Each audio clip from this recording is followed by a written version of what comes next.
Hey guys, welcome back to another episode of Townhall with Takes a Village. My name is Corey, and I'm Maggie. Hi. And today we have a very special guest. We're changing it up this week, a little bit different from music. We're actually going to dive into a different industry. I don't know how to introduce him because I haven't done chefs yet, but we have Chef Ken Yau in the house. All right, everybody give it for Ken. Thank you. Just Ken is fine. Yeah, Ken's fine. Ken's fine. All right, so yeah, Ken runs K Dinners and Goji Studios. That's actually where I first met Ken. Actually, me and Maggie was at one of his K Dinners, and it was Maggie who was the one that found the event and was like, "Hey, there's this really cool dinner." I was just waiting for you to tell the story. How do you remember the story? I don't remember. Yeah, I mean, I think I came across a social media post or something. We were just talking about this, but I put my name on the wait list and we got a spot last year, I think it was. How long did we wait for the wait list? It was. I actually don't remember exactly how long it was. But I just remember getting the email and being like, oh, yeah, I signed up for this, and I was really excited about it. And the date actually ended up being, right around your birthday. So it was, perfect timing. Oh, right, yeah. Yeah, it was on that Sunday or something like that. Was it a surprise? No, it wasn't. You kinda knew about it? She was more like, hey, make sure you take this time off. I know it's close to your birthday. We're going to this. And I was like, all right, yeah, sounds cool. Yeah, let's do it. It was a Sunday we did. It was a Sunday. Yeah, which is perfect, which is when you're off, so. Yeah, it was a really amazing experience. Yeah. Tell us about K Dinners, Ken, and how that got started. When did it get started? 8 years ago, and then I guess you've gotten a more recent version of it. Back then, I was renting out restaurants that were on their days off. Oh. I was renting restaurants on their days off, and I would do these pop-ups. And just in between jobs, came back from traveling the world and cooking abroad. And the idea was I would keep cooking these dinners to get better at cooking my own food. And then, the idea was if people stop booking, I'll stop doing them. And I guess after 8 years, it hasn't stopped. So I kept on doing them. But yeah, back then it was very unrefined. I was trying to still figure out what my style was and just cooking. And so the version that you've gotten, I guess now it also incorporates what I do is the ceramic side of things. So that's very new too. So it's been about 2 years since the ceramics has been part of it. Yeah. And so Ash does the ceramics with you as well. She does the K Dinners. So I definitely forced her into it. Definitely it tells a better story, but I think she showed some interest in doing it. And is this the trained her dinners up. Or is this the... Both. Well, no. So ceramics, we actually started at the same time. Okay. And we just took a 6-week course to do it. And then it became an obsession. And now I have 2 wheels, a kiln, and I'm slowly building more stuff. Actually, so jealous because Corey and I played with the idea as well of doing. Was it ceramics. A pandemic thing? Did you take it during? Yeah, pandemic? It was end of the pandemic. I really wanted to do something with my hands. And it was either woodworking or ceramics, but I think woodworking would have been absolutely insane.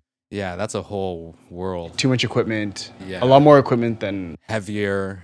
Also, dangerous, a little bit more dangerous than ceramics. Yeah, for sure. That's carpentry. Sharp tools. That's Jesus' job. Yeah.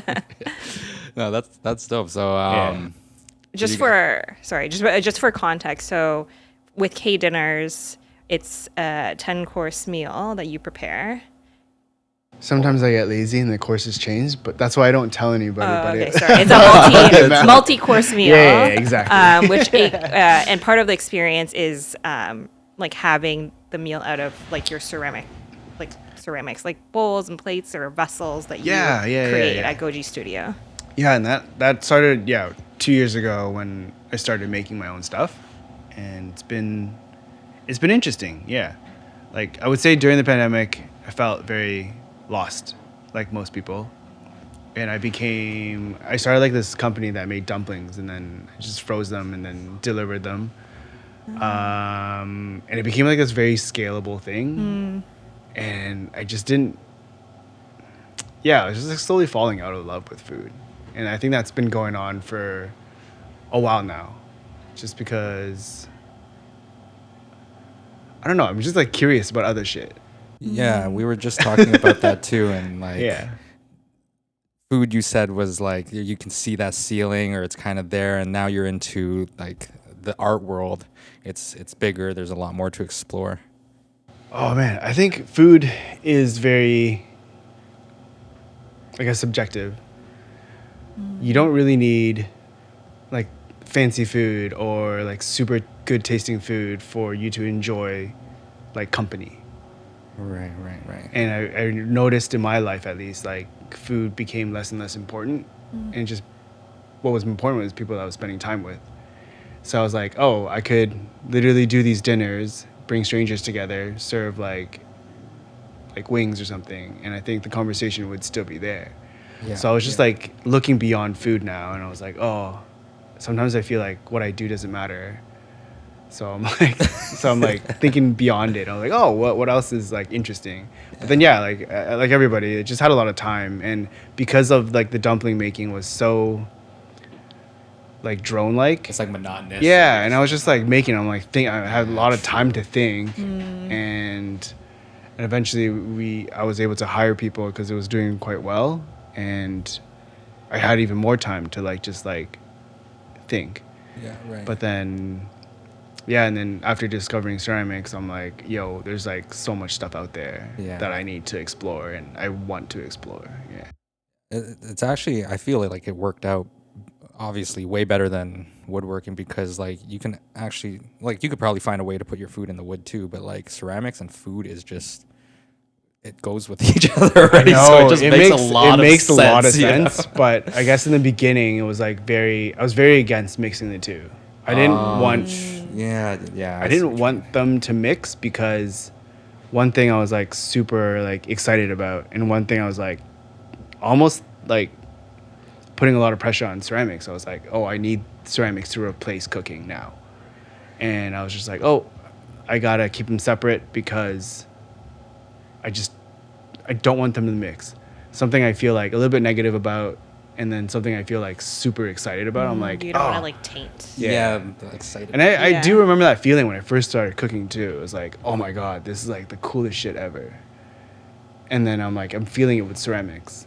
So I'm like, I shouldn't blend these things together, or else I'm just gonna literally feel the same thing with both ways. So yeah, but then what happened was like they just go so well together that I think it's also another thing where like everybody, and like a lot of people who approach me just want food, because that's what I'm like have a little reputation on, and everybody's just like, oh, food. And then I was like, okay, try to push my ceramics, and they're like always going back to the food. So now I'm like, okay, maybe I should just stop fighting this, put them together. And then now I can see it slowly growing, and it's also bringing my love back to food, because I'm now able to think of, I guess, things backwards.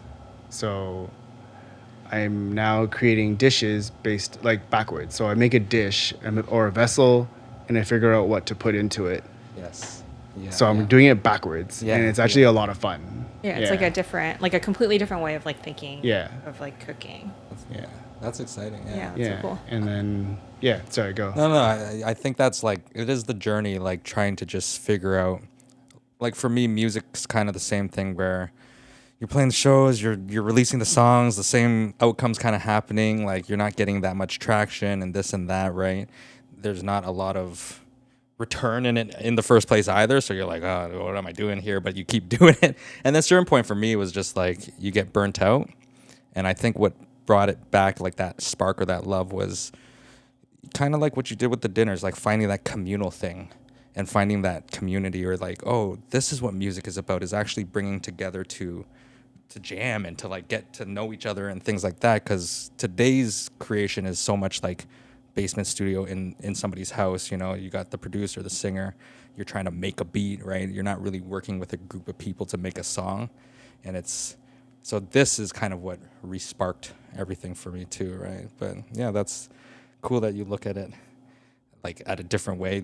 I think that's it. That's just part of the journey. You just got to kind of remodel what you're doing, I guess. And I think, yeah, make it sounds fun. like there's parallels between kind of like what you did, like kind of like you were like your craft, for example, was cooking, and yours is like music. But eventually you get to a point where it's like it doesn't matter like what you're making, but like the goal becomes more about like facilitating conversation, facilitating community versus like the actual product that you're putting out.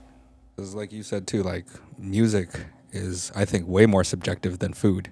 Food's like, you know, like if it's bad, it's like, right? But like you could take a poorly mixed or bad kind of sounding song, but if there's like a story to it or there's some kind of uniqueness to it, maybe it's like, okay, I see it. I see the potential, or not even potential. It's just like I understand why. You know There'll be a fan. there'll be somebody. Yeah. It's funny. So this is like different topic, but like we were talking about like we're like listening to like this song, and it was like, or like something on like TikTok, and it was like really bad, like the song. Right. And Corey was like, you know, if I made music like this, would you like it? Or we're having that conversation. Yeah. He was like, if I made music like that, like would you would you still date me?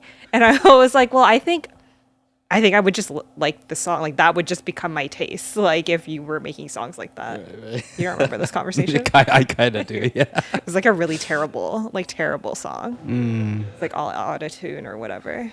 You're like, this, like people like this, like would you like me if I made music like this? I'm like, I think I would just like it because I like you. Like, yeah, it's not the music that you like about me. Like that would just become my taste. It's just me that you like. Thanks, baby. Or would you be honest and be like, oh, I guess like you're slowly liking it more. He's not asking you, do you like this? Yeah, like I think if I was there from like the beginning of like the conception of the song, like how passionate he is about the song or like the genre, it would like influence me in a way.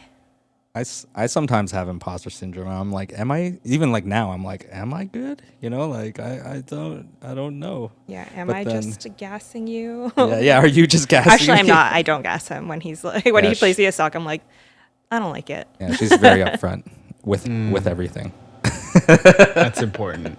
It is. That's why I love Maggie, because she will tell me straight up, I'm being stupid. Shit like that. Or I don't like that or this and that. And I'll take it. I'll try to take the advice, right, baby? We've been working on that. We're working on the feedback.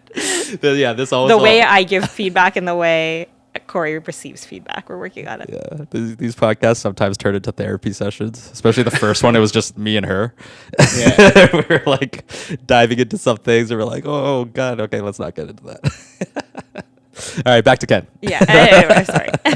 Continue. So I like that's dope. listening. Ceramics. Now it's kind of fusing with everything together. Like the ramen event, was that kind of the first one? Like I know the other ones you've plated, you've put the food on the plating afterwards. The plates are all around. So it's a part of it. But was the ramen event kind of the first time like we're making the stuff? So the very, very first one was actually with a bunch of other chefs.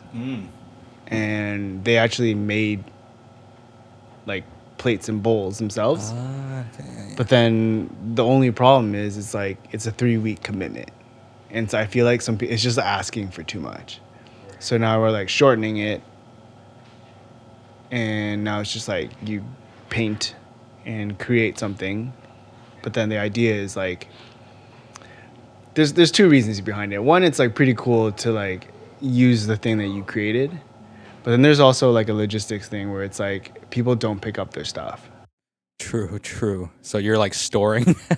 So it's kind of designed. It's one part of it is for you guys to come and like enjoy something out of your bowl. And then you also get to like take it home and like now you know what it feels like to eat out of something you made. Yeah. And the other one is just so you guys come pick it up. Yeah, that's great. Yeah.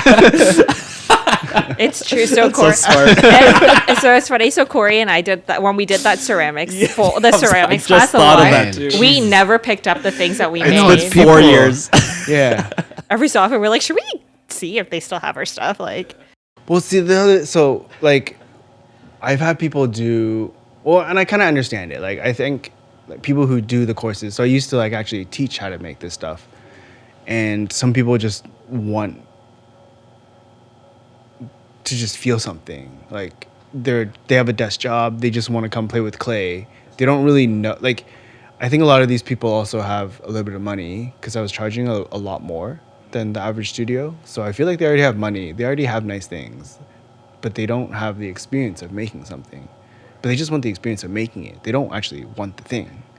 They have a lot of other nice things already. So I've had people who like spend like $700, $600 to like make something and never come pick it up, or they don't even come finish it. Because then the other courses were like 4-week commitment. So we do the whole process like twice. But then they just never come.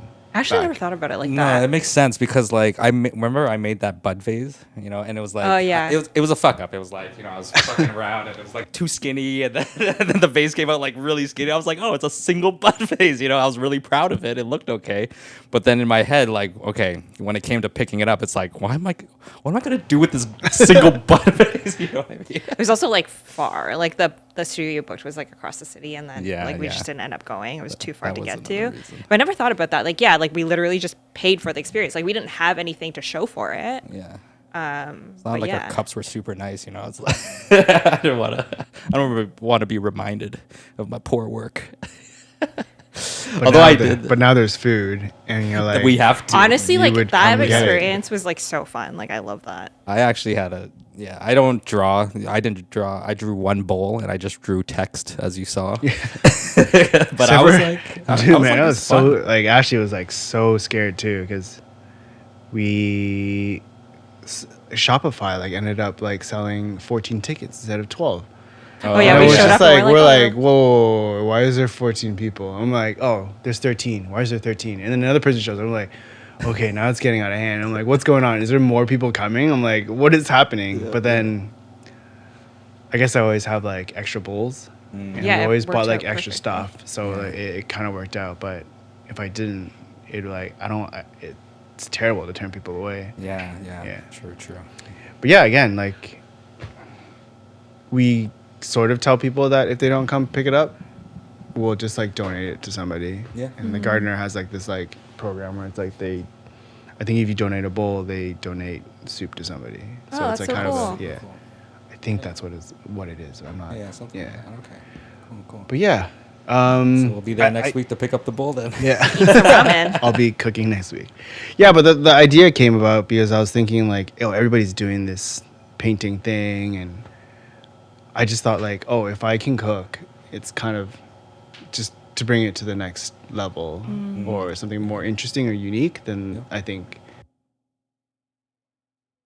Yeah. And I think it's like a super like an amazing idea. I saw you post it and I was like, I want to do this. I'm like, Corey, let's go. I want to go Yeah. to this. And then I'll just probably like cycle through different courses, like different types of noodles. Yeah. Oh no, I don't. No? Like Always the next ramen? one will do plates. Yeah. And I'll probably do like steak and fries or like whatever, and Oh, then I'll true. do Yeah. another Totally dish. different. Like I was gonna thinking about doing like, might be ambitious, but like doing like 4 side dishes, and you just like have all these like little tiny plates, and then a big bowl of rice to go with all the side dishes, and then you just paint all that stuff. Yeah. Yeah. And Family style. it's just like different stuff. It'll be fun. That's really cool. It is.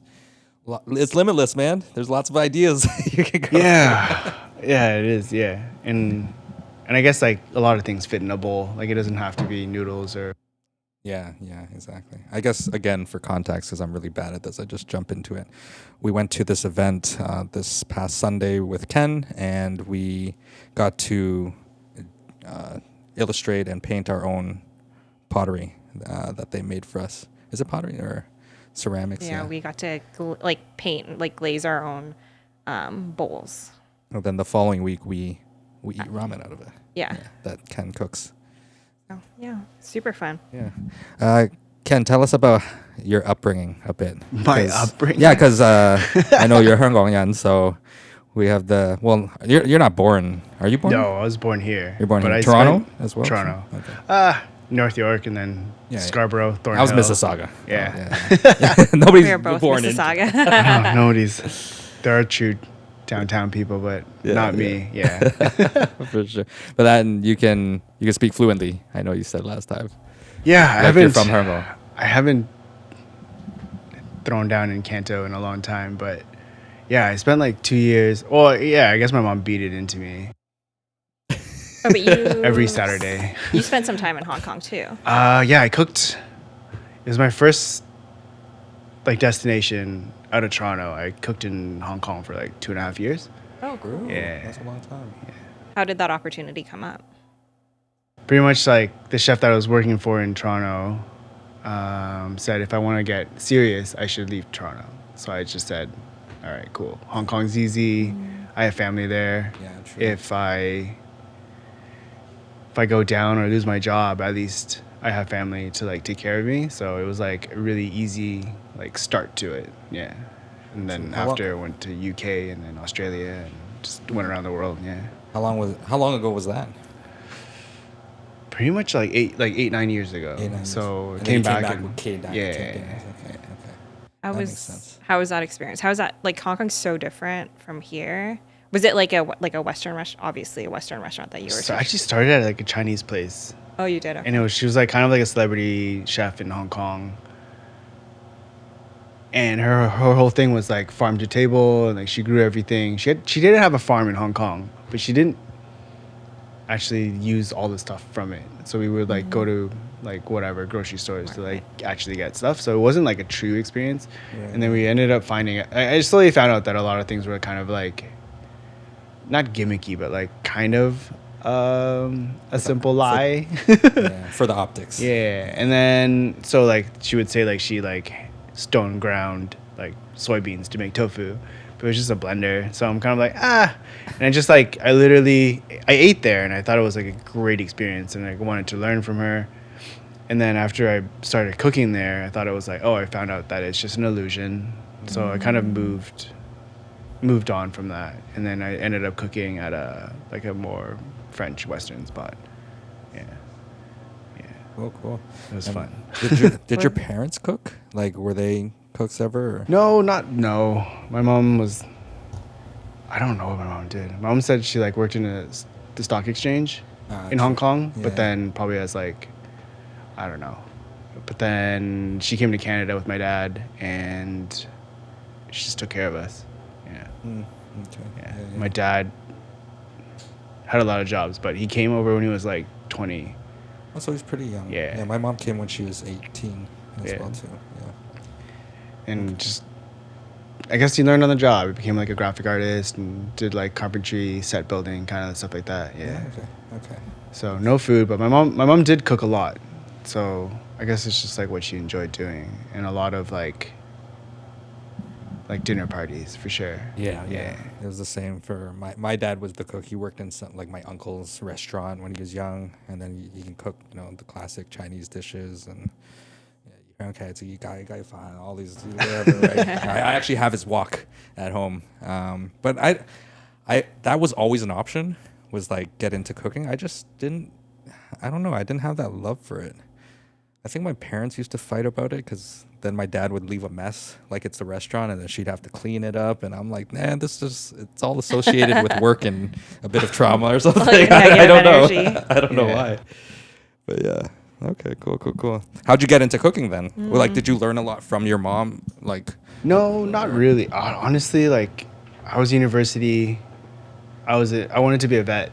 I was like in Guelph for like 6 years. True. Doing a master's, and I don't know, I just like watched Food Network a lot.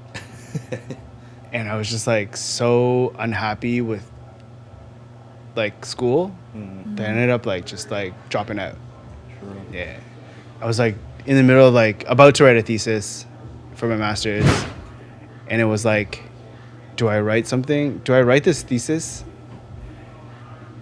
and just be miserable. Because I already know I'm like, I don't want to do this anymore.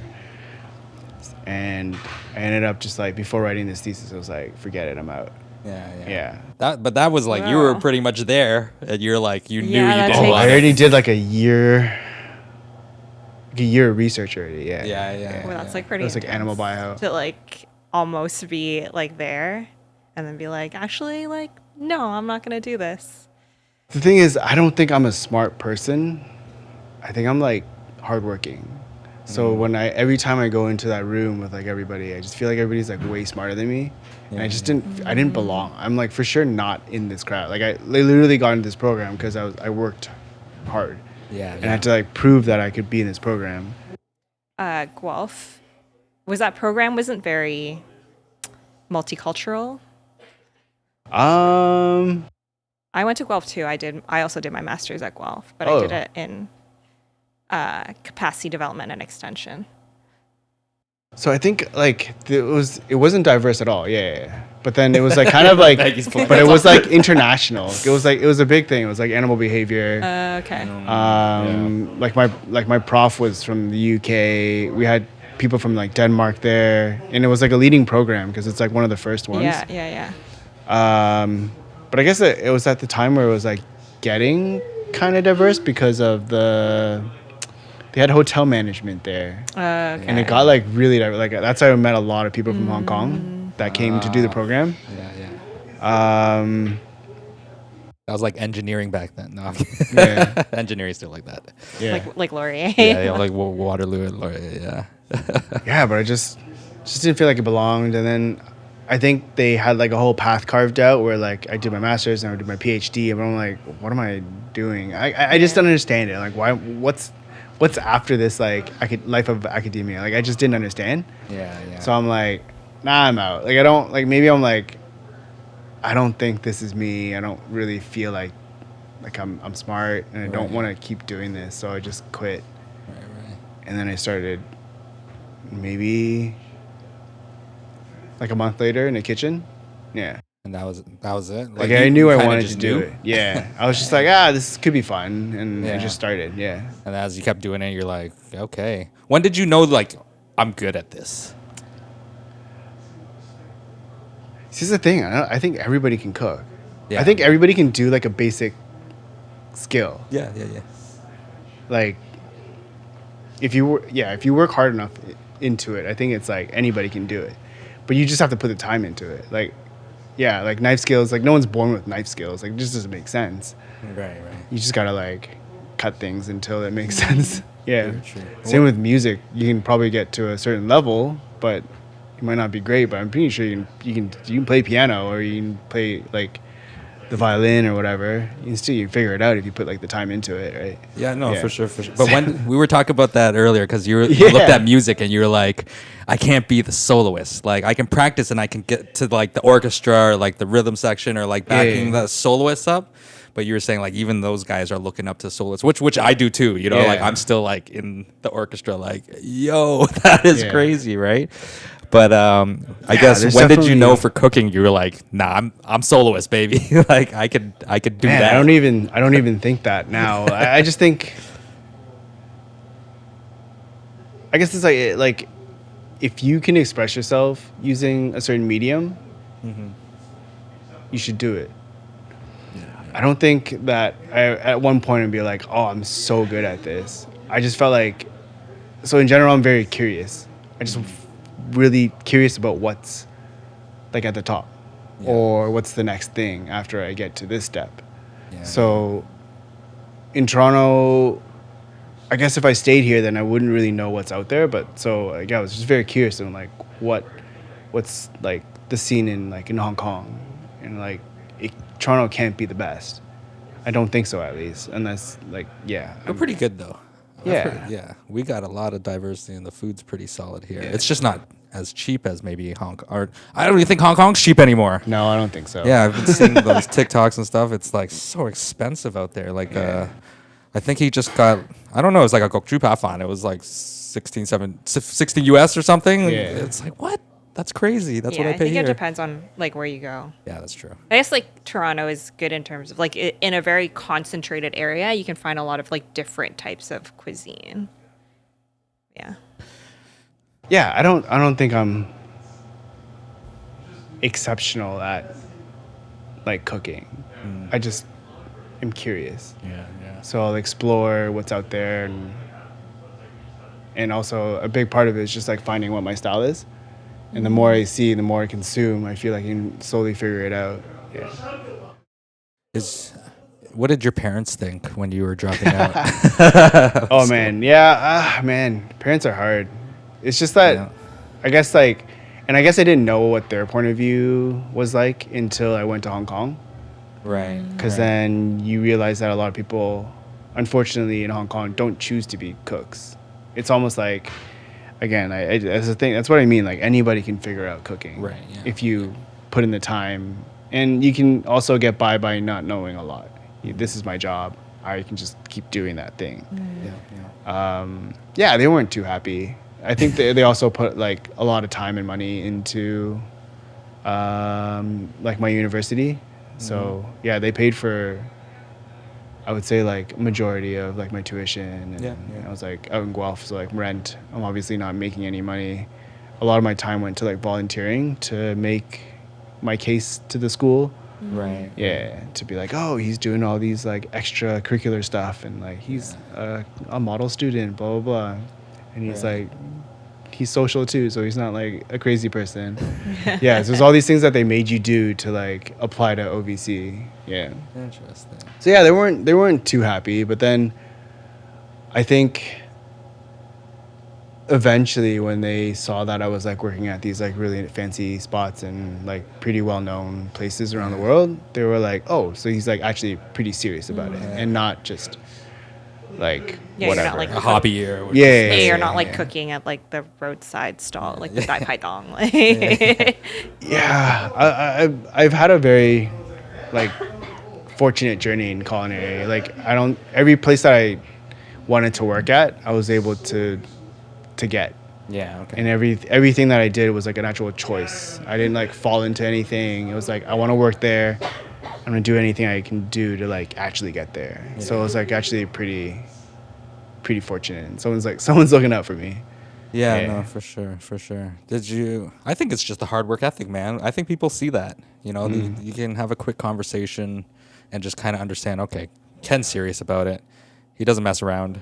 And he's gonna work hard at the end of the day, right? So you can take a chance with somebody like you know. So I think it's like that with ceramics too. Like I actually really like doing it, and every day I'm actually,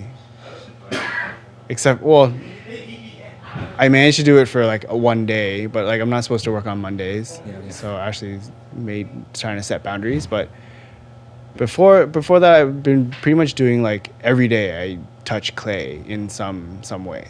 that's awesome. Yeah. You really love it. And every day, yeah, I'm just trying to get better and better. And also, yeah, if I didn't have certain commitments, I would probably not be in Toronto anymore. I would probably be in Asia somewhere learning about ceramics. So, yeah.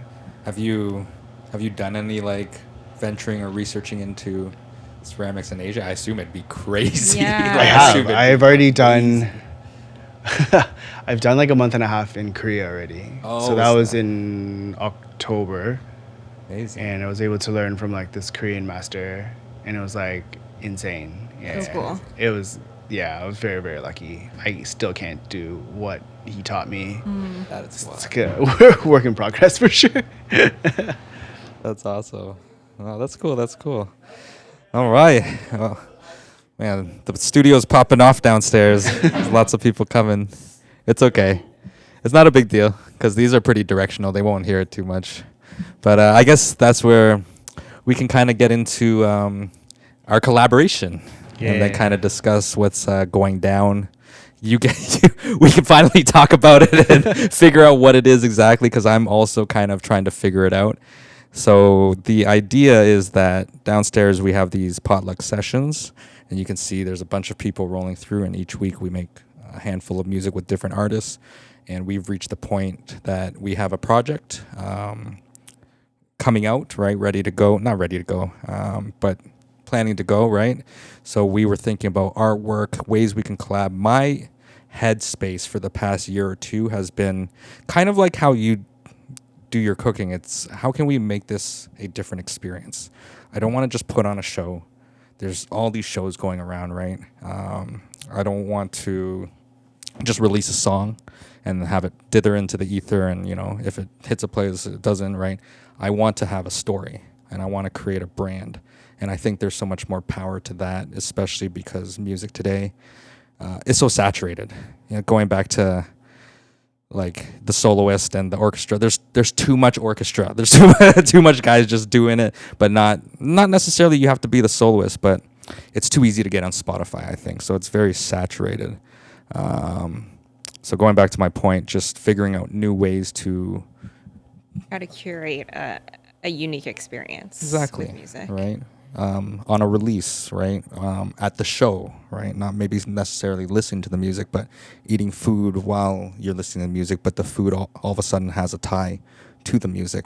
So my idea was that since the session's called Potluck, I want to collab with a bunch of local chefs to create or just be it inspired, or if they have a current dish that they're doing or have at their restaurant or whatever the case is, right? We have that made, and then we take a photo initially for the cover art and all of that stuff. But what I'm super excited about is once the song's actually released. Because once at that point, we can cross-market a lot. I can tell people, hey, this is Ken, and then vice versa, right? Where the whole story, I think, is very exciting. Nobody's really done it in music. And yeah, that's kind of my idea. So Yeah, it kind of fits in with the food theme with potluck, and you call the sessions potluck because every musician like brings their own flavor, right, to the session, dish, yeah. And then you create like this thing, like this magical thing that comes out of like everyone bringing what they do. Yeah, and I think my goal again is kind of bridging our community outside of music, because we have our own community, but it's a small box, and then that's all people kind of know us for is just music, and we're just pushing to the music listeners. But if we can kind of bridge and connect with other industries in fashion, in food, in film and whatnot, then it's just a bigger market at the end of the day, right? So and it's more fun for me. It's more fun. Like I don't want to just going back to where we were talking about just produce in a bedroom for these artists. I don't have control of the songs, right? They're not releasing it. I just worked hard and they're in the vault, essentially. Whereas this, I'm going to make sure that people listen to it, but I do want that very unique story to push us. And the label is Asian focused. So a lot of the songs are Asian singers, Asian musicians. So I think it just makes sense to bridge and connect with Asian chefs and restaurant owners as well. The whole ride the wave. Thank you, Simu Liu. I think we should have Simu Liu or at least I do, once every couple episodes. But yeah, that's kind of the idea. So before, I guess, when you release a song, how would you measure its success? Like, is it that you made the song, or is it like how many streams you get? Like, what's your measure of success? Okay, so it keeps changing from project to project, because I think initially it's always just let's get the song out there. It should be. Let's get it out there. Let's experience what that rollout was like, with that release. Even just as an artist, just to put it in the world, a lot of artists are afraid to do. And that's why a lot of songs go into the vault, because they go, it's not me, I'm not ready, da-da-da, this and that. They change. So I think that's the first step, is just like putting it out, validating yourself just by feeling good about that. Afterwards, obviously, you want the numbers. You want people listening to it, right? Because the numbers just show like, oh, it's doing well, right? The whole algorithm game today and the playlisting and stuff. It is a game, but it does make me feel good, So my previous projects, again, you put it out, you try to do what you can with the knowledge you have at that time. It doesn't do well. It does a little bit of numbers. I spend a lot of time just learning the business instead of releasing stuff, figuring out how do I get the numbers? Do I have to go through, there's distribution. I have to actually submit a month earlier so that they can playlist it and pitch it to people. I need an EPK. I need press release. I need to have cover art and all these things. So now I did it for myself for my previous Studio Paradise, which you got to pre-order for. Thank you, Ken. I appreciate it. It's coming, I swear. But yeah, with this last one, I did all of those steps after learning about it, and then the number started rolling in, right? The first track right now, it's at 300,000. It got playlisted a bunch, right? I've never been playlisted before. So I was like, oh my God, I got playlisted. Great, So you get those numbers, and then you see the numbers, you're like, 100,000 is dope. I never got 100,000, 200. I want 1 million, right? Like and then, streams, when yeah, you streams. talk about numbers. So, yeah, exactly, right? So then I released the next one. This one's doing really well. It's getting on algorithm. It's on all the playlists. And then all the streams keep coming in. And we hit 1 million. And then now it's at 2. And now it's at 3. And all of that's nice and stuff. And it's actually helped build the village. It's helped me validate myself too. But also other people have seen it work. And because the way I positioned it was through Takes a Village as a label, not just me, myself, people started wanting to come through the village. And they wanted to go, how did you get those numbers, right? Like, I want to be a part of it, right? So that's how I started helping other artists. And I don't charge barely any percentage. I don't want to be, because I've been in those situations, it feels very not artist friendly, and then the record or the label is not feeling like they're doing too much, right? You don't see the numbers or the results. And so for me, I'm not at a place where I can guarantee you all of this, and I don't have the pocket to like put all this into marketing for you, right? So I'll charge like a small distribution fee just to have it come through the village, and that's pretty much it. And I'll give you knowledge. I don't want to gatekeep anything. I'll give you access, anything I can help you out with to have it do well. I'll provide it essentially. So that's kind of my shtick. That's the whole village thing. Until we start to figure out a bit more infrastructure, then I can figure some more things out. But right now, I'm kind of happy with that. I'm happy with giving access. I don't need to make a bunch from it. I just want to give other people something that I didn't have when I was their age, like just knowledge and help. And hey, like, let's go through this. I got you, right? Right. Yeah, that's. Oh yeah, what was the question? Validation. Oh no, like what do you see as success? Like what is your goal? So after the 3 mil plays, then I look at the bank account. I'm like, that's nice, but I'm not really seeing any investment from it. So I'm still working my full-time job. I'm doing all this stuff away from music, right? And I want to be spending more time on music. So for me, the validation now is kind of like the business, the return on investment, the ability to actually see some of it come back, right? And not in big amounts, but just to see something come back, I think is like kind of my goal now. So my head again is I'm going to start a publishing company. I'm with one of the villagers downstairs to get all our stuff kind of business set up, meeting with a lawyer on Wednesday, right? So just kind of figuring out more of that business side. I think music it's different. Like the returns on music is like it's going to be through merch. For bigger artists, it comes through like touring. So it's just like finding other avenues to get those returns. I think for a lot of artists, it doesn't matter. It's just I want to be an artist and I want to release my music, and that's fun, and that's what I was kind of like too, right? But then you can't make a living from doing that, right? And some people are just happy doing that, and that's fine. Do that. But for me, it's like I need it to make sense. You know what I mean? So, yeah. So in terms of like numbers, like, because I heard like you stream a song, it's like pennies, right? Or less than a penny, no? It's 0.0000. I don't know what the number is, right? Right. So I would say the general number is you get 1 mil plays is about, I would say, $5,000-$6,000. But what you have to remember is you're breaking that up with all the people, right? So if you're going through a label, first of all, that label might have 50%, so your 6,000 is actually 3,000. And then you might need, so let's forget the label because I don't go through a label. So even still, we have $6,000. Oyster, we had to pay out, well, I split it evenly between 3 artists. I didn't do because usually it's songwriter is 50%, producer's 50%. There's 2 songwriters. I'm a producer. I could have been like, I'm taking 50. You guys split 25. This is my project anyways. I'm looking after a lot of the marketing, blah, blah, blah, blah. I want more return. For me, it was just like, thank you for being part of the track. I want to split everything evenly because I know everybody else is not seeing that much anyways either, right? I have a full-time.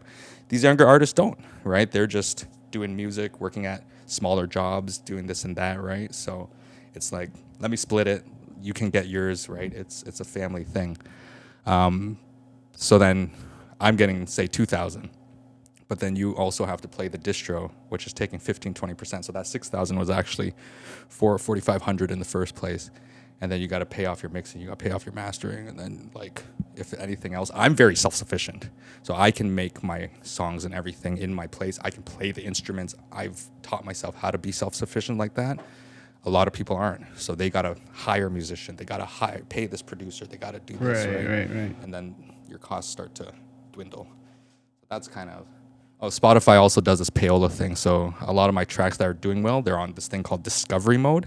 Payola was back in the day, you would pay radio DJ host to play your song, which is illegal. They created something called payola. You can't slip money under the table so you can play their track. Spotify is doing this in a new way where it's like a thing called discovery mode, and you can opt for discovery mode, but they take 20% of your streams, or 20-30%, for them to push it more and have it appear in more places. Right. Essentially new age payola, right? So artists today and musicians, artists especially, are the new product. It's not the music that's the product, it's we are the product, and all these different services to cater to making the music. Oh, you want to get famous, buy into this campaign. Oh, you want to get playlisted, play this much. Oh, you need to have a pre-save link. Okay, this is $10 a month.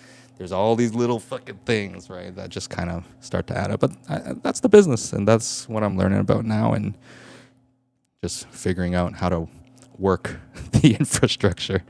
Right. Yeah. I guess like with food, it's like quite different, right? I think any art is different.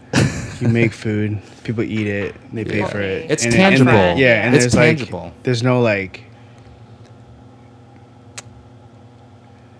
it's not like they eat food and then 2 months later you're still getting paid. You know what I mean? Like it's not how it works. You gotta keep coming. You gotta keep coming back and eating, right? Yeah. It is. It's quite different. Yeah. It's totally different. Yeah. So, but yeah, I think that's where it becomes fun when we can kind of collide both worlds. You know what I mean? And then it just makes it exciting for me as well too, to not just put on another show. I want to put on a new experience for people, you know, to listen to music, a new way of listening to music, or, you know, so yeah.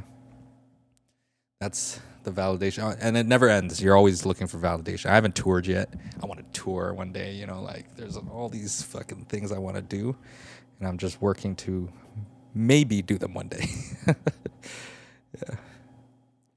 I guess what I'm running into now is I'm older, so we're looking at like, oh, do we want to start a family and things like that, right? So I think my mind's also shifted towards that. Like, I don't want to lose my life just putting music in the front seat. And it really hasn't, it's returned in many ways, but not in like paying for my mortgage. Do you know what I mean? Or bringing up a kid in the future or something like that, right? Right. So, yeah. What's your full-time job? So it's still in music, but I'm at the head office. I used to teach music, piano for 15 years, and now I'm in head office selling pianos. Salesman, a piano peddler. I'm a piano peddler. Exactly. Nice. It's again, I'm grateful, and it's still in the industry, and I still get to do something that is, you know, fulfilling and setting up kids. But it's like I want to be doing this, you know. Right. And figuring out things to build this, right? So, yeah. All right. Now it's my interview. What do you do full time? I'm a buyer. I buy for retail, like a chain of department stores in Canada. You're not allowed to say it on the podcast? Oh, No. shit. Shit, just in case you say Dang. something bad. We can bleep it out. You can cancel. I'm kidding. No. I'm okay. I'm curious. I'll tell you off camera. We'll tell you but after, yeah. you've definitely shopped at these stores Yeah, before. they're everywhere. Yeah. Nothing music but I'm trying to. Not creative. She does a lot of little creative designs, just like when we got into pottery, and then you're making these little cute things, and you have an artistic side. Byproduct of like the pandemic. Like there's just I pick up hobbies and then I drop them like really fast. Like I'll do it for like a couple days and then I'm like, yeah, like I'm into this, and then I'll go and I'll buy like all of the supplies. And then I'm like, oh, actually, like I'm done with it. Like she'll make her thing for like 2-3 weeks, and I'll be like, yo, this is really good. Like you should continue, building the skills. Like, I'm bored. Like, yeah, I'm done with this. Do you keep the supplies, or they're just like I have like an art box like in the lofted area in our storage area that's just like full of like clay and pencil crayons. There's clay, yeah. There's like paint because I was doing painting for a little bit. I started like punch needling, like crafting, like punch needling. I did that for a very, very brief amount of time, but I ended up with all of the supplies for some reason. So yeah, a lot of things that I just pick up, and then I'm like, it was like through the pandemic, I was like, I'm bored, like let me do this, and then I never picked it up again. Yeah, I see you and Ash, and I'm like, come on, baby, come on, we can do this. Like you're so good at that. Come on. I don't think I have the capacity to do creative work like that. I don't know, like it just depends on what it is. Like I love doing ceramic, like doing pottery. Like when I did those classes, I did it was like a crash course, like a 3-week course or something, and I really liked it. Well, it's just the logistics of getting a wheel at home and this and that, and yeah.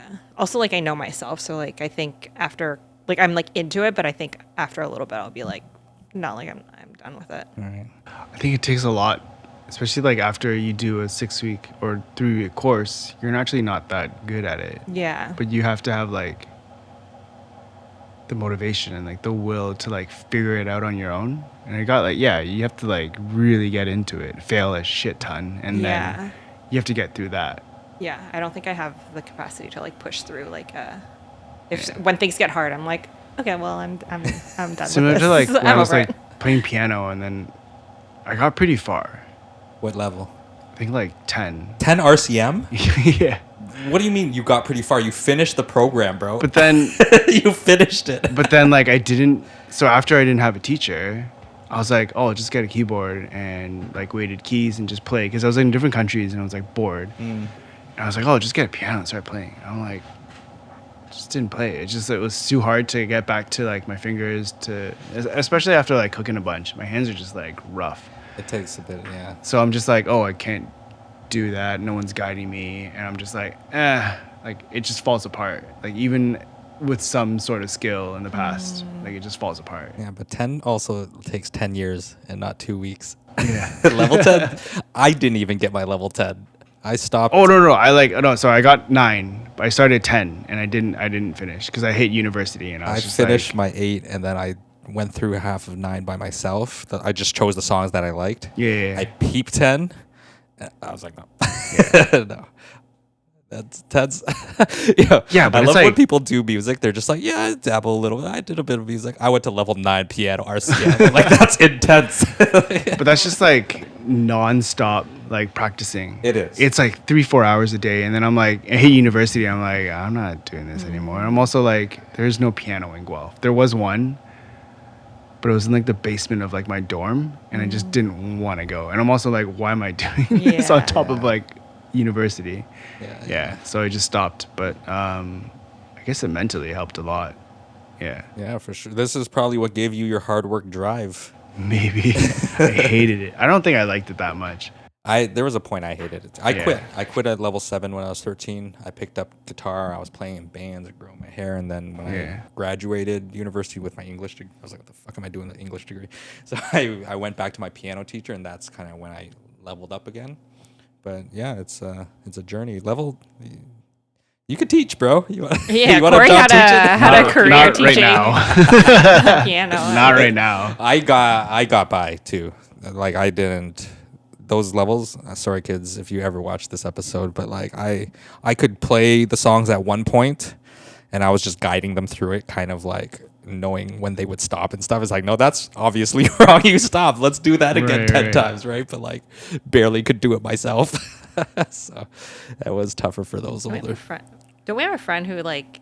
What did he do? He was a teacher assistant at my location. It's one of my sound guys that he's actually been to these sessions now, and I didn't even know we started. He was working with a producer I was working with. He's actually the last. The producer is the last track on the album as well, Studio Paradise, and he was friends with him. And he's like, "Yo, I think I know you." And I was like, "I don't know." He's like, "I worked at your school like 5, 6, 7 years ago or something like that." I was like, "Holy shit, you were my teacher assistant." Yes, I've bossed you around before. So yeah, it's a small world. It will definitely catch up, especially if they're in music. And the Asian community in music is, like in this kind of space, is very tight. Yeah. So you'll know that when I was growing up, it didn't exist. There weren't any other Asians specifically doing R&B, hip hop, or whatever. Nowadays, it's like, man, all these kids came up out of nowhere, right? So now it makes sense for me to start this in the village and everything. But I was gonna bring up this point too, when you were talking about your crafts and stuff. Do you think Chinese people are too practical sometimes? Like they look at the arts not as a viable job. So then, like, I never really grew up with Cantonese people who did music. You know, it's always like Filipino, now Koreans, there's a lot, right? And now with this village, now I have like my 4 or 5 Canto friends, like Troy's Canto. There's a girl down there who came in, Winnie, she's Canto, right? There were never any Canto R&B people before. And I always just thought it was too practical. I mean, Chinese people are too practical. Like, it doesn't make money.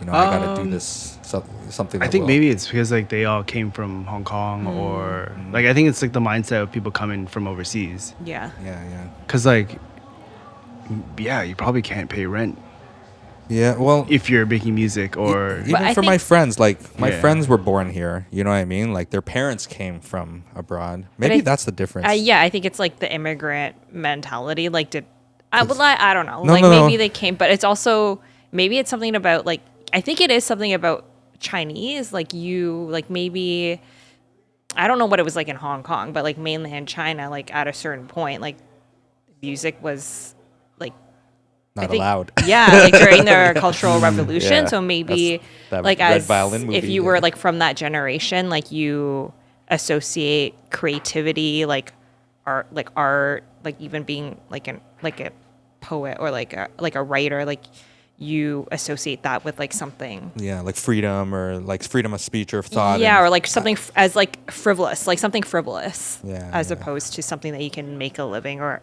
with. Yeah. No, that makes sense. Even Hong Kong, yeah. yeah, I think there are certain occupations that your parents want you to go for. Maybe because like my parents didn't go to university, so they really wanted me to go to university because I think that's what they felt like was important. For them, yeah. Like I didn't. Yeah. And they feel like it's like I'm wasting education because like I guess like ceramics I just took up. Yeah. Cooking I just started. Like I just did it. It doesn't really need. Like I'm learning on the job, so that's like education. But it doesn't. You don't need like a formal Yeah. thing, right? 4 Like more years of schooling or something. yeah, like I didn't go to George Brown. Yeah. I'm sure that's like that is kind of like formal training, but it's also like very like I'm teaching how to use a knife. You can also learn that in the kitchen that they're already doing. Those are the production programs. as Yeah, well. Like so- the music production, the same thing. Yeah, like you can kind of learn on the job, but then I feel like being a doctor, I don't think you can learn on the job. I wouldn't be comfortable. I'd be like, oh, I didn't go to school for this. And you're like, oh, cool, man. Like, I learned how to operate like Yeah. in the operating room. so I think our parents just like wanted certain things for us, and that's what. I'm sure it's shifted now. Like if you were literally following money, you'd probably be like, oh, I want my kids to be in tech or something, Yeah, and right. like Which is way more viable, I think. You know, like yeah, like it seems Yeah. easier than doctor. Yeah. Well, I think like that's the mentality, right? Like they didn't suffer and like struggle to come here and like put in all of those years of work so that you could also struggle, or what they perceive to be like struggling. yeah. I kind of realized why is because my dad was born here. So my dad, I'm joking. So my dad was born in Windsor, and so he didn't have to go through that immigration experience. like My grandma did, right? He didn't, so he's like, yo, he put me in sports and piano, be you, he loved me playing in a band. He's like, yeah, go for it, right? So he was very supportive, and I think my mom followed that as well too. Yeah, it's so interesting that My mom's she's pretty happy-go-lucky. Just be happy. She is now, but I don't know. She was before. She wasn't hard on like my job ever. Like just do what makes you happy type thing, right? So I think, very blessed in that sense. But I also think that's why I'm like the black sheep for my age group of Asian friends who pursued music, because I was like, my parents told me I can be anything I want. So let me go for it. Other friends are like, well, my parents told me I can't, so I have to be this. So, right. Yeah, that kind of makes sense. How old are you, Ken? We always wondered. Me? I'm 39. Oh, we thought you were younger because we thought everybody's feeling younger. Yeah. At nowadays. this point, we're like, so we're 30. Well, I'm 38. I'm 30. I say 38 now. Yeah, I'm 37. So embarrassing. So we always just like assume that everyone's like younger than us at this point. So Especially in music, right? Right. All these guys are 25 to 30, right? So. Well, yeah, I've been like cooking for a while now, like 15 years, and then I was in school for 6. It's like the math just kind of adds up. Yeah. When you said that you were doing when you said you were doing your master's 8 years ago at Guelph, I was like, oh, I also was, I think, doing my master's around the same time. Yeah. So that's 86. Yeah, 86. Right? Yeah, and we're 87. How old's Ash? 32. Oh, okay, nice. She's an illustrator first. Like, is that what she was doing? No, before? so I think she was in tech before. So she she's like did like recruiting. Yes. Yeah. Nice. Are you good? You're good. Okay. Oh, I see. Okay, cool. So she's in tech before. How'd she get into like illustrating and stuff like that? I think she's something that she always like loved doing. So she always And did it on the then- side, kind of. Yeah. Thing. And she worked with some pretty cool companies, and I think the whole point of like creating Goji together was so we could both just explore these things and not. Yeah, sometimes it's like if the food can pay for all this stuff, then now we have like this. If we only have to cook 4 or 5 times, and that can cover our rent and all our expenses and stuff like that, then it's kind of great that we can use all this other time to be creative. And that was the kind of idea behind like the studio. Like if we were like just after a crap ton of money, we would just like cook every day, because like we have a lot of like we have people who are interested in eating the food. We would just run it like a restaurant, Right. but I guess like 'cause the whole point is not to, and just not. It's kind of crazy that we're able to make enough money cooking like 4 or 5 times a month It's pretty awesome. versus like sometimes I really feel bad. And we're gonna see like a lot of my peers, like they're working like 5-day weeks, and it's like Corey's dream. nonstop. Yeah, I've seen the bear. Yeah, like we're very fortunate that we don't have that kind of pressure. Yeah. And that's why I'm like able to like learn ceramics and like put so many hours into it. And That's because you guys were really creative, just about the way you went about the whole business of things too, right? Right. And putting it all together, and it's very smart. But then yes, you can kind of just do what you want to do as well too. I think everybody should do it. Yeah. I know like it takes a lot of courage to do it, but sometimes you gotta just like bank on yourself and be like, hey. And honestly, if you quit your job as a full-time cook and you try this thing out, you can always go back. I don't think it's like there's so many people looking for like so many restaurants looking for like good cooks. You can just like give it a break, try it out for 1 year, and that's why you do see a lot of like people doing pop-ups and stuff. Right. And the only reason I don't call mine a pop-up anymore is because I've been doing it for like so long that it's like it's just a thing now. Yeah.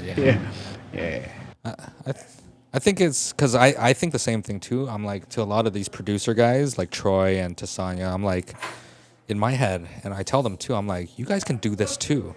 And for me, it would make me a lot happier if all the producers started releasing their own music as well too, and take control and stuff like that. So but it does take a lot of fucking work. It does take that leap and whatnot, but it's doable. You know what I mean? Like from where we see it, it's like, just put this together, and it's pretty. But I think that step is actually bigger than we think it is. I think we're just the types to be like, we got to just go, like, let's go. Well, like we were saying, like it's different from music. Like it's a longer term investment. Yeah. And the returns. I'm still yet to see. Yeah, the returns are Still not, waiting for it. Yeah. Are a little bit. Yeah, like food is pretty interesting. Like food is interesting because like if it's a bad meal, like for example, you guys came to my thing and I like I'm telling a story, but the food's like absolute garbage. You sit through this thing for 3 hours. Right. You're still paying for it. You still have to pay. You don't have a choice. Yeah. But like that's what's kind of cool about it. Yeah. In my favor, at least. Right. Maybe like you tell somebody and like, yo, it's actually like just absolute garbage, and then like all your friends don't come anymore. Yeah. But I still got your money. Yeah. Yeah, true. Yeah, it's true. But it's also That's like too funny. sometimes like the story can also sell like a bad meal, like a bad dish as well, like the experience of it. Whereas music, it's like Nah, but sometimes a story can really sell that bad song. There's yeah, a I lot guess of we were saying shitty. I think before. even more so because like Yeah. there's just bad food where you go, it's the react. You're just you know what I mean? Like, yeah, It's just not good, right? yeah. But yeah, and I guess like with the studio, we only really use it when we do like the workshops and when we cook. So we really wanted to open it up for other people to use. So that's why the music came. Like Dell did a thing for us, Yeah. and then Tyler did a thing. Yeah. And it was just like really cool, and just to see, and sometimes it's not just to get people to come and perform or whatever. It's actually a lot of times for me where I feed off of that energy and I see people doing what they love to do. True. So it is kind of a selfish thing where I want people to come and like do their thing, but I just love watching people like be really passionate about what they do, whether it's like dancing or like performing like music or like whatever it is. I just love seeing it. Yeah. That's not selfish at all, man. You're giving us a space, and that's like the best thing. You're lots to offer. So we appreciate it. But there's like a million spaces, man. There's like you can do anything anywhere. You can you can just like go to a park and do it, right? Yeah, like true. and I think another thing too, like I've seen a lot of like bars and stuff. They just want people to do cool things, and no matter what you do or who you collaborate with, it just brings more people, because like these people, like however small you are, you have your friends and fans and whatever, and they'll always bring people. Yeah.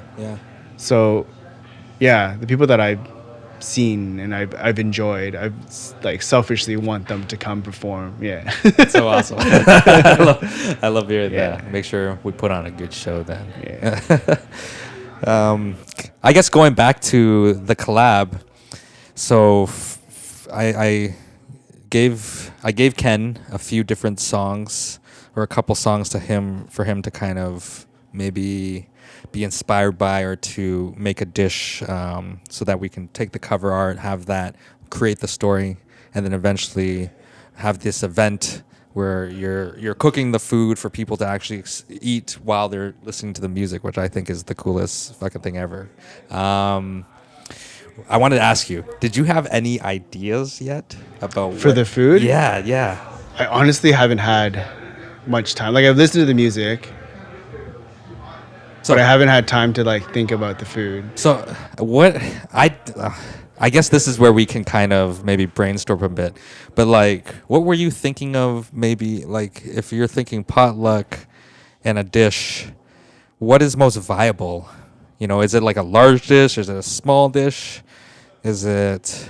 I think for like, I guess for it to be practical, or even like the album art or whatever it is, they should be individual dishes. Okay, yeah. I don't think it should be like one dish or like family style. I don't know, because then potluck is a family style thing. So what I mean is it gonna be like the whole serving, or is it just like a piece of that onto one plate? Kind of Oh, thing? I see. You know what I mean? I think it would be nice that they were all like individual. Yeah. Like a dish on its own. Yeah, Because yeah. then like the music is a complete thing. Mm-hmm. Unless it's like snippets of whatever, then I think that if the song is a complete thing, the dish should be a complete thing too. Yeah. I love that. Okay, dope. And I wanted to ask you this before too. A lot of your is it Asian? It's Asian forward first, right? Like it's. Honestly, it's just become that because I'm more curious about it. And it's also like my experiences and like where I travel to and what inspires me when I go Your upbringing. and who I kind of like hang out with more. True, And it just comes out like that. So it changes quite often. I wanted and what- Asian. Yeah. I wanted Asian. Yeah. But, But I have been cooking more Asian forward, and sometimes it's like cooking my feelings or like things that are like on my mind, and it just comes out. And sometimes it's just like a story that I want to tell. So like cooking, like one of the first dishes I made was, I'm not even sure what you guys had, I don't remember, but it was like a congee. We didn't have that. Yeah. It was really good. But I'm not sure what version you had, but like the very first one that I made was like, it was what I cooked for my mom when she turned 40. Was it 40? 50? Maybe 50. Yeah. But it was just like all seafood, all the things that she loves eating and that are like really expensive. And I just like put it all in there, and it was all steamed, and like all the drippings came down into the congee, and then it's just like tasty, right? So, and then I'm like, oh, I would love to like share that experience with people. So, and again, like not that many people would serve congee at like a tasting menu, but yeah. whatever, man. Yeah. It tells a story. It's like sweet. It's cute. Exactly. Yeah, and then over time it's changed where it's like more about me. So like what did I struggle with growing up? It was always like being accepted by like my like super Jewish friends who are in that community. Like I grew up in Thornhill. Everybody was Jewish except for me and my brother. Crazy. So we're just like, oh, I'm trying to like be this other person, trying not to be Asian pretty much. Yeah.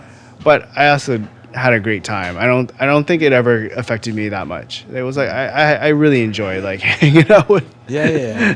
my friends growing up. Mississauga was the same. Yeah. Too. It's pretty white. And then as we grew up, at least my school, because I was at a really tiny school, so everybody. Yeah, I don't know. Yeah, I think you had more Asian friends, but like I was like It kind feels of. like there was a lot of Asians everywhere I was. Yeah, that's. I honestly didn't even know like, and this is how like kind of like in a little bubble I was. I didn't even know like about other Asian countries until I hit high school. I was like, oh, what's this Korean thing? What do you like? Like, It's Korea, what not is just that? Hong Kong. Yeah, it's like not just Chinese people. I was like, oh shit, yeah. Like it never came up. Like I knew about these countries on a map. I'm like, oh, I've never met a Korean person before. And I was like, oh, cool. You're from Korea? That's great. That's so funny. But then so like the congee became like braised oxtail. And I think maybe that's the one you guys had. Feel like yes, that's Yeah. we had. So it's more like a very Western comfort I thing see, yeah. mashed with a very Asian comfort thing. Versus Yeah. before it was like all this seafood and crab meat and like pork jowl and all that stuff for my Yeah. mom. Yeah, it's just like it keeps changing based off of like the story that I want to tell or yeah. Did you put peidan in that one? No, Some people couldn't handle that. I don't know. I used to not really like it, and I really really like it. Yeah. Yeah. Something that you grow into, I think. Yeah. peidan 사위옥적. Yeah, it's Best. my favorite. Classic. Yeah. I have something to admit, Ken. So when I was at your dinner, I had this really bad cold. Yeah. So I couldn't actually taste a lot of the food. That's fine. I felt so bad. It was like afterwards, I was like, oh my god, like it was so good. And I was like, couldn't. I think it I was. like, I don't Yeah, really it taste was. anything. The experience was great. It's easier for me. And the girl next to me kept wanting to talk to me. Like, she was bubbly. She kept turning to me and but I was like snot. You know, like it was bad. So I didn't even converse with her, and I felt so bad. And Yeah, usually like Corey's the bubblier one out of between the two of us. And like you barely said anything during the dinner. I know. Was like, oh. I said a joke with the white guy across. I was like, all right, he's peppy. This is going to be fun. And then I couldn't muster it up after. I just felt so crappy. I didn't want people to look at my face. There's like, just snot. Yeah, bassy everywhere, But then I did enough to just like, hey, Ken, let me get your socials, buddy. Mustered up the energy. Mustered up the energy. And at that point, it was just like, hey, I think you're dope. Like, let's connect on whatever level. I wasn't doing potluck at that point. That wasn't even a thought. Like, the sessions hadn't even started. It was just like, man, I mess with you and let's connect. And you're like, oh, we got some mutual friends, blah, blah, blah. Hey, use the space whenever. I was like, oh, Yeah. this is turning into something. All right. I think we've already done. I think by then, Dell has already done a performance. Yeah, you said, yeah. And I think Tyler did. Tyler, I'm not sure if Tyler did yet, but it was like all around that time. And then we met some like cool music composers. But it's just been like, it was tough because we were like also trying to keep us moving on the down low. Right. So now we have the new space, which is even bigger, fit more people. And it is like an actually commercial space that we can actually use. So I think we want to do like more stuff with it. Yeah. And whether it's like, just like meeting people through you. And I just think it's like, I just don't want it to just be like, oh, it's a ceramic and food thing. It's like, it's just a space to do whatever you guys want with. Yeah, true, bro. Eventually we can even do the ceramic and music.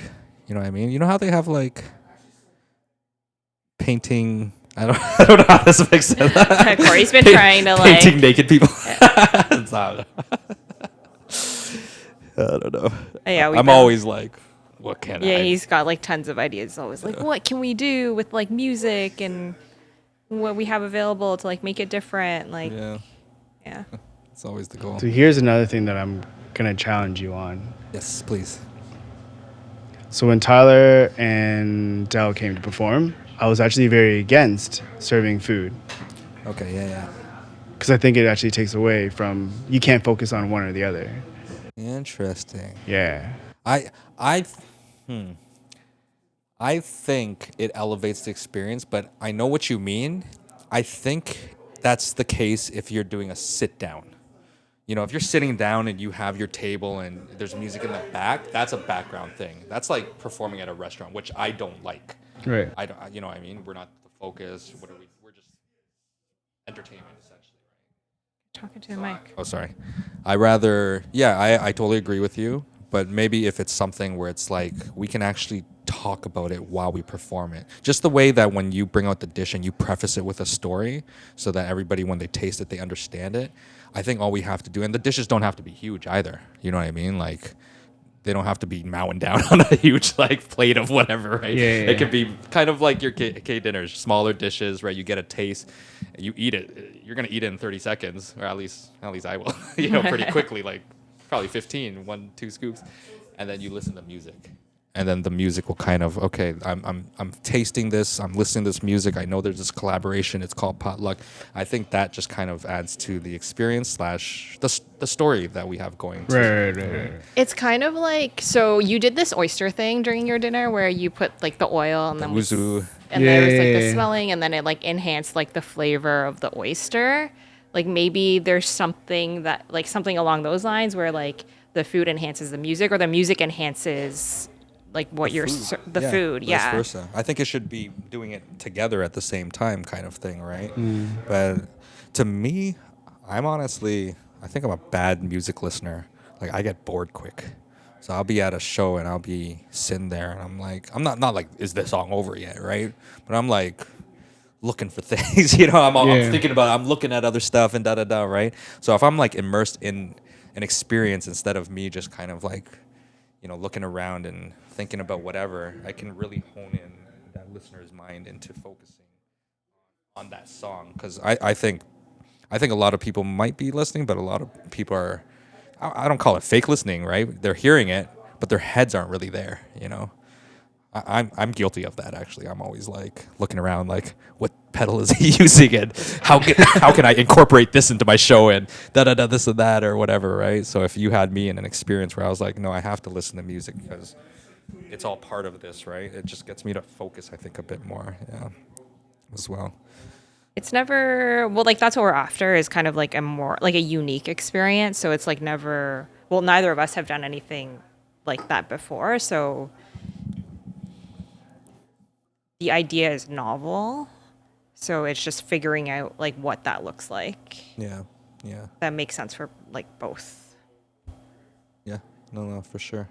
I think it is like, okay, say we do 6 songs or 9 songs.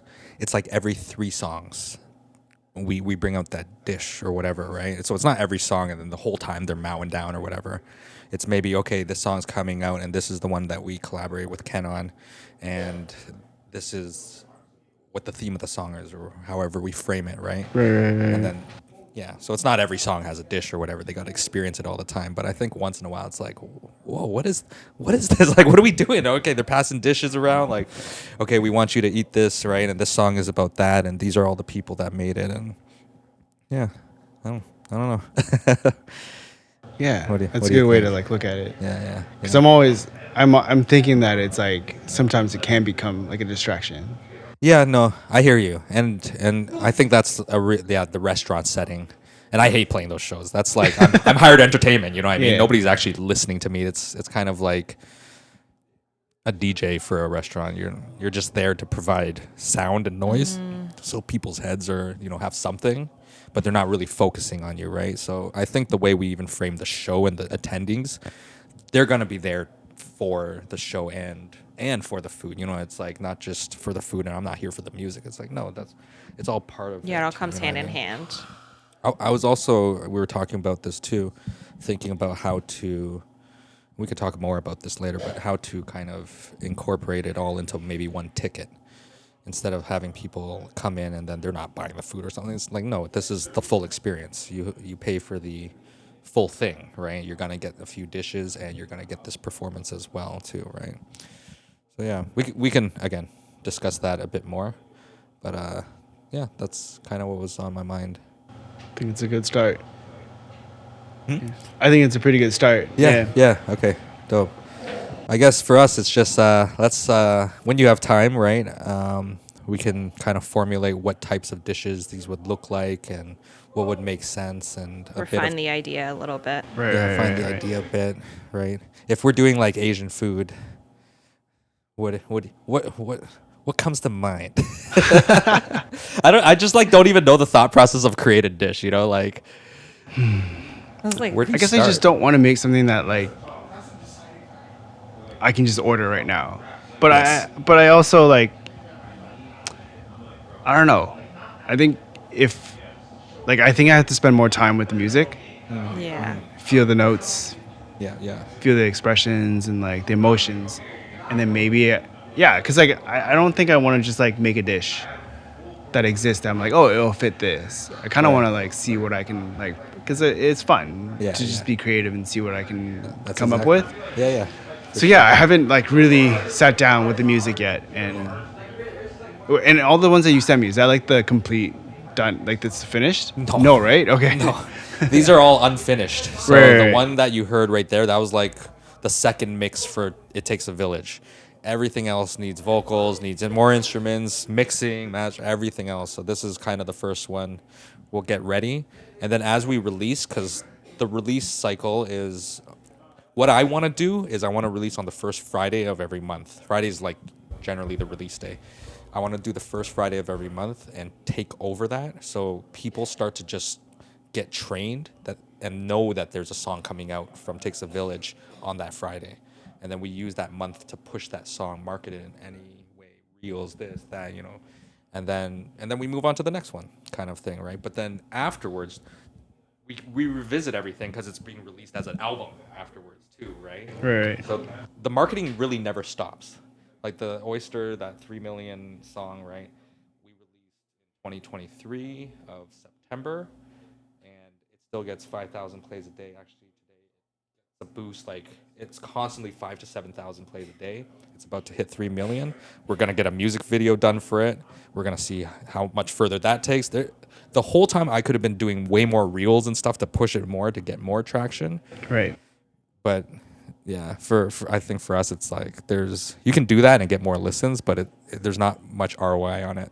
So it makes more sense for me to have a vinyl or have something tangible for people to even making that bowl, bro.